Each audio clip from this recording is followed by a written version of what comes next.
You don't belong on this trip. You never did. Stay home and be useful for once. That was the text I woke up to at 5:37 in the morning. From my mother. On the day of a beach house trip, I had paid $1,400 to book. I sat on the edge of my bed for a long time, long enough that the coffee I'd made got cold, long enough that the Uber I'd scheduled sent me a reminder. I stared at that message and read it 3 times, 4 times, trying to find the version where it meant something different. There wasn't one. I didn't cry right away. I just canceled the Uber and sat there in the quiet of my apartment in the gray early light and thought, this is the moment. This is the one I'm going to remember. Let me go back. My name is Willa. I'm 31 years old. I grew up in a small house in central Ohio with my mother, my stepfather, and 2 stepbrothers who came with him when they married. My father died when I was 9.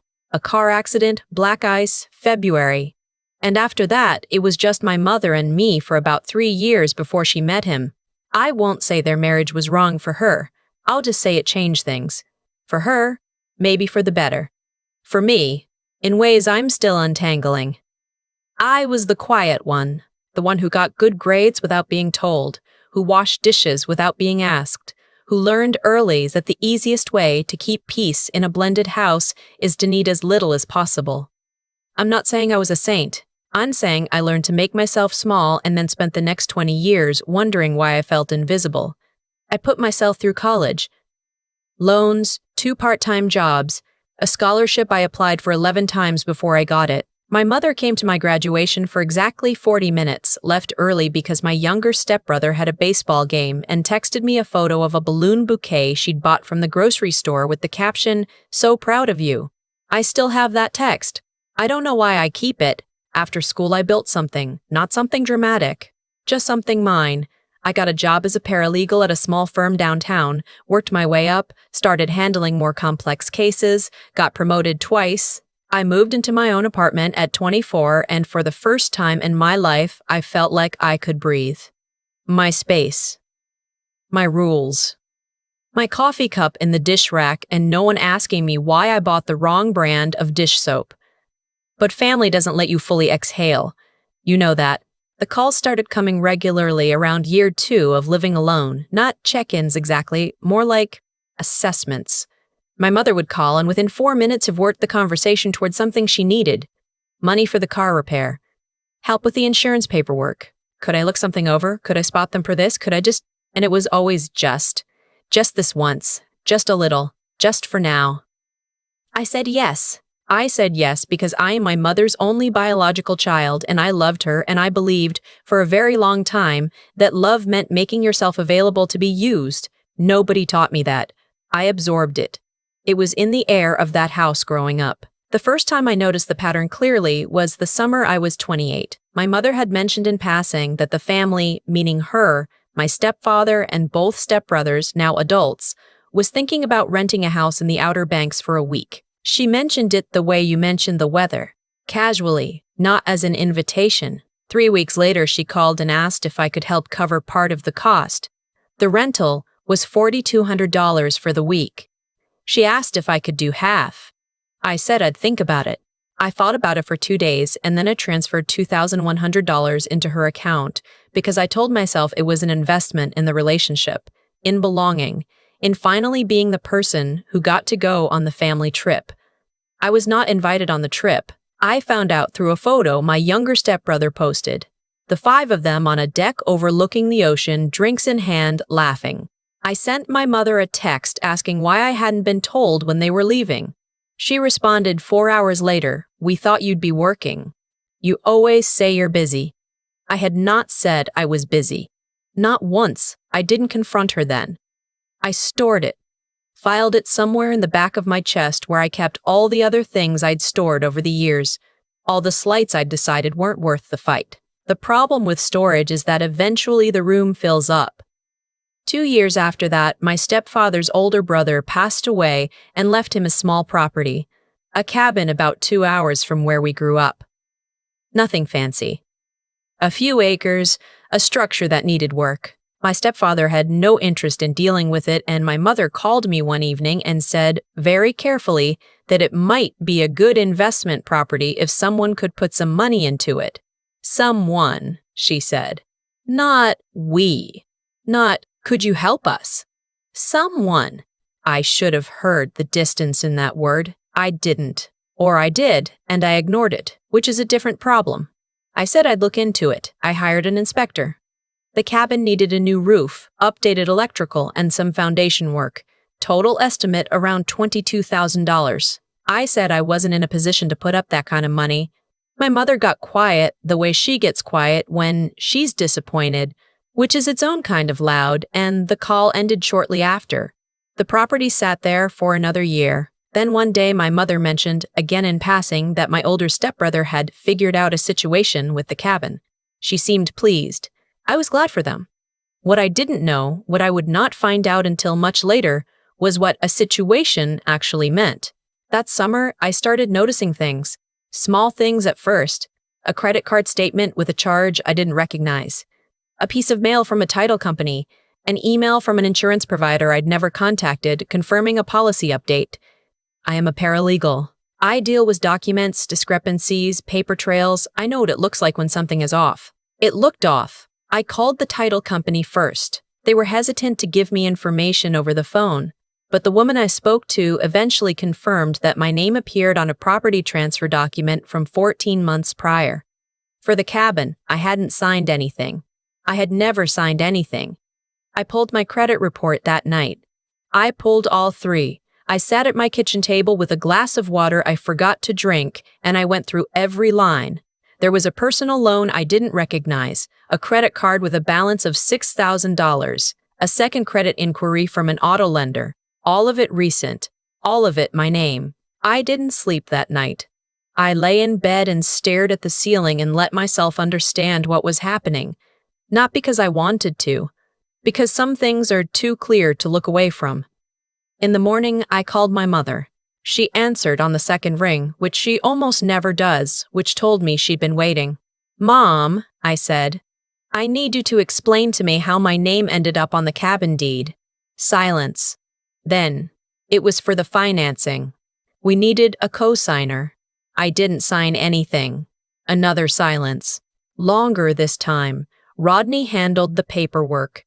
He said it was just, he thought you'd be okay with it. Rodney is my older stepbrother. Mom, I didn't sign anything. I didn't consent to anything. Do you understand what that means? She said I was overreacting. She said family helps family. She said I was making this into something it wasn't, and that if I'd just calmed down they could explain everything and it would make sense.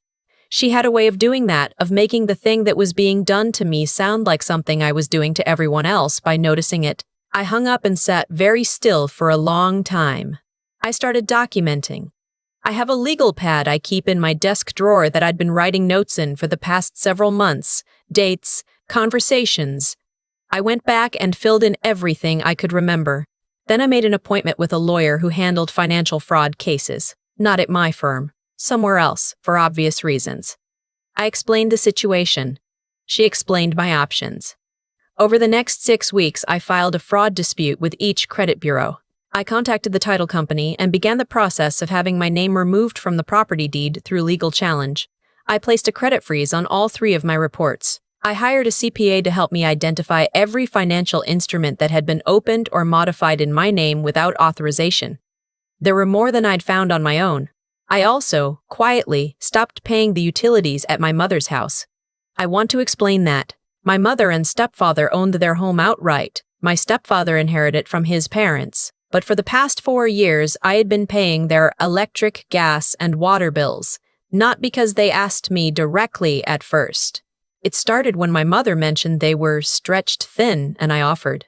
Once. And then it continued month after month because canceling it would have required a conversation I didn't know how to have. I stopped the automatic payments. I didn't tell her. I waited. The call came on a Tuesday evening. She was upset. The electric had been shut off for non-payment. She said she didn't understand what had happened, that it must be a billing error. Could I look into it? I canceled the payment, Mom. Quiet. I've been paying your utilities for 4 years. I'm not going to do that anymore. Willa. Her voice went soft in that particular way. "We're family." "I know," I said. "That's why this is hard. I want to be honest about what that conversation felt like." It didn't feel triumphant. It felt like pulling a splinter, painful and necessary, and leaving a small wound behind. I hadn't wanted any of this. I had wanted for my whole life to be the kind of daughter who was loved without having to earn it. I was 30 years old, and I was just now understanding that what I'd been trying to earn wasn't love. It was permission to belong to my own family. A month after that conversation, I got the text about the beach trip. Not a beach house I had arranged this time, a condo rental my older stepbrother had organized, though I later learned he'd booked it using a credit card that still had my information saved from a shared account we'd had briefly for a joint purpose years ago. A credit card I hadn't fully closed. One more thing I hadn't known to look for. I'd mentioned to my mother 2 weeks before that I would love to come. She hadn't said yes or no. She'd said, "We'll see." I had told myself that was optimistic. At 5:47 in the morning on the day they were leaving, her text arrived. "You don't belong on this trip. You never did. Stay home and be useful for once." I've thought about those words a lot since then. Be useful for once. As if $1,400 for a beach rental I never attended, $2,100 for the Outer Banks, 4 years of utility bills, a co-signed loan I never agreed to. As if none of that counted as useful. As if I had, in some fundamental way, been failing them by not offering more. I let the cold coffee sit. I took a shower. I got dressed. And then I opened my laptop. I contacted the credit card company and formally disputed the charge for the condo rental and reported the unauthorized use of my stored payment information. I then sent a certified letter. I had my lawyer draft it to both my mother's address and my older stepbrother's address, outlining the fraudulent use of my identity, the property transfer, the loan, the credit card, and our intention to pursue legal remedies if the matters were not resolved within 30 days. I didn't call. I didn't text back. I sent paper. That's what working in law teaches you. Paper is real. Paper is real. Paper exists when feelings become convenient to misremember. I blocked my mother's number for 2 weeks, not permanently, but long enough to think clearly. In that silence, I did something I hadn't done in a long time. I called my Aunt Cecile. My Aunt Cecile is my father's older sister. She lives in Vermont, grows vegetables, reads constantly, and has never once pretended things were fine when they weren't. She's the one who drove 3 hours to my college graduation and stayed for the whole thing and took me out for Thai food after. When I told her everything, sitting on my kitchen floor with my back against the cabinet because I'd run out of places that felt stable, she didn't say anything for a long time. Then she said, "Your father would be so angry and so proud." That broke me open a little. Not in the bad way. In the way where something that's been sealed too long finally gets air. The legal process took months. My older stepbrother initially denied everything, then claimed he thought I had given verbal consent, then went quiet when our attorney pointed to specific documentation that indicated otherwise. The property deed issue was resolved after a formal challenge. The unauthorized credit card charge was refunded. The fraudulent loan was harder. It took longer, involved more filings, more waiting, but eventually the credit bureau updated my report and the financial institution closed the account and began their own process against the parties involved. My stepfather never contacted me. Not once through any of it. I'm not sure what that means. Maybe he was ashamed. Maybe he'd known and chosen to be absent. Maybe he'd been kept out of it. I don't know, and I've made a kind of peace with not knowing. My mother wrote me a letter in month 4. Handwritten, which she almost never does. She said she was sorry for the text. She said she'd been under a lot of stress and things had gotten out of hand and she loved me. She did not mention the cabin deed. She did not mention the loan. She did not mention the 4 years of utility payments. She asked if we could have lunch. I read the letter twice. I folded it neatly and put it in a folder in my filing cabinet, not because I planned to use it, just because I am a person who keeps documents now. I didn't respond for 3 weeks. When I did, I called her. I told her I wasn't ready for lunch. I told her that what had happened wasn't a misunderstanding. It was a pattern, one I'd been part of for a long time and had finally stepped out of. I told her I wasn't closing the door entirely, but I was closing it for now, and I needed her to respect that. She started to cry. That was hard. I want to be clear that her crying was hard. That I didn't feel nothing. That I don't have any desire to cause her pain. But I also understood, maybe for the first time, that her pain and my responsibility for it were two separate things. I could hold her pain with compassion and still refuse to walk back through the door. We ended the call. I sat in my apartment in the evening quiet, and I thought about my father. How he used to drive me to the library on Saturday mornings and let me pick out as many books as I could carry. How he smelled like cedar and whatever soap he used. How he used to say, when I was frustrated about something at school, "Willa bird, nobody gets to decide your value but you." He died when I was 9. He'd had 34 years on this earth to teach me what he could. I think about how many of the right lessons he managed to leave behind in that short time. I think about how long it took me to hear them. It's been about 18 months now. My credit is clean. The legal matters are resolved. I have a savings account that is genuinely mine, that no one else has access to, that exists entirely for my own future. I also have a good therapist, which is something I should have had years earlier and am not embarrassed to say. I still have complicated feelings about my mother. I think I will always have complicated feelings about my mother. Love and grief and anger don't always resolve neatly. Sometimes they just coexist, all three of them in the same room in your chest. I've learned to let them. What I don't have anymore is the feeling that I have to buy my place at the table, that the price of belonging is silence, or money, or making myself small enough not to inconvenience anyone. I know what that cost me. I know exactly what it cost me, down to the cent. And I've decided it was the last payment. Last spring I visited my Aunt Cecile in Vermont. She had a garden full of things I didn't know the names of, and she made dinner from scratch. And we sat on her porch in the long, late light and talked for hours. At some point she went inside and came back with a shoebox. Inside was a stack of photographs from when my father was young. Him as a teenager, as a college student, one of him holding me at maybe 6 months old, grinning like he'd just been handed the world. I held that photo for a long time. I didn't say anything. I didn't need to. She let me take it home. It's on my windowsill now in a small frame. Every morning when I make coffee, I see it. Him holding me, both of us young, the future's still completely open. Some days that's enough. Some days it's more than enough. Some days it's everything. Nobody gets to decide your value but you. I'm 31 years old, and I'm finally starting to believe it.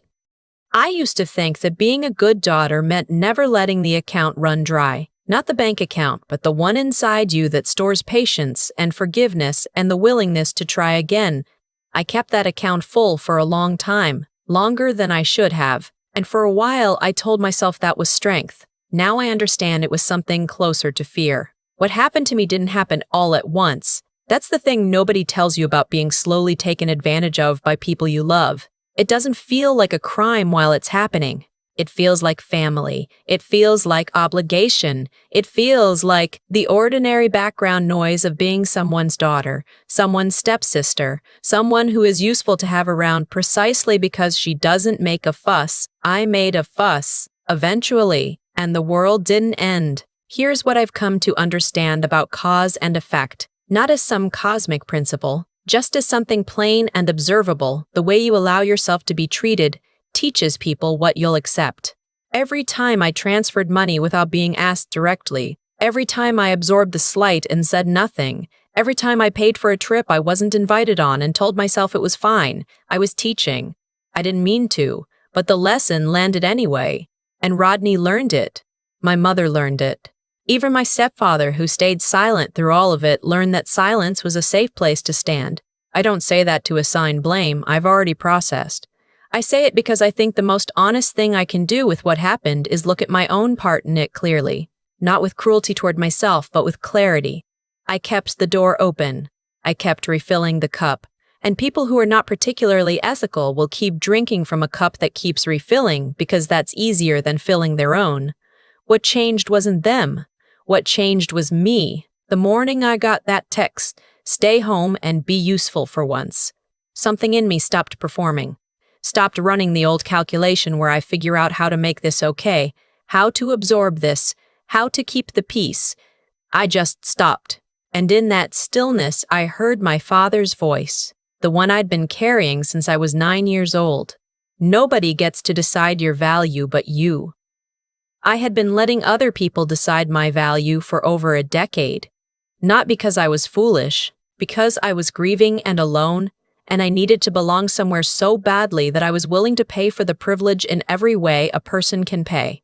The thing about integrity, real integrity, not the performed kind, is that it requires you to act the same whether or not anyone is watching or grateful. I filed every document. I made every call. I rebuilt my credit and my savings and my sense of what I was actually worth, and I did it without needing anyone to acknowledge that it was hard. It was hard, but hard and wrong are not the same thing, and I'd spent too long confusing them. My Aunt Cecile once told me that the people who shape us most aren't always the ones who stayed. Sometimes they're the ones who left too soon but left the right words behind. My father had 34 years, and he used some of them to tell a small girl that her value was her own to hold. That girl forgot for a while. She remembered, that's enough. That has always been enough.